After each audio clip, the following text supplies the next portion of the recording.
И јас да кажам неколку збори, покрај тоа што заминувам у пензија годинава. Значи, со се што кажаа колегите, сосем точно и така натаму, немам намера да се повторам, него јас се фаќам само за една правна работа која е многу битна за Република Македонија, а тоа е во делот на правото.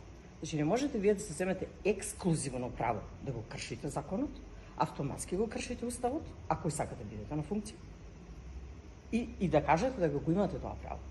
Пазете го само, и плюс, тоа е министар.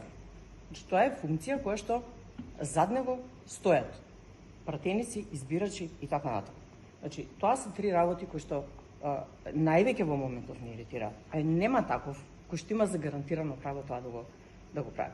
Во случајов нас тоа не се случува. И сега мене лично, ако ме прашате, прво од тука тргнува.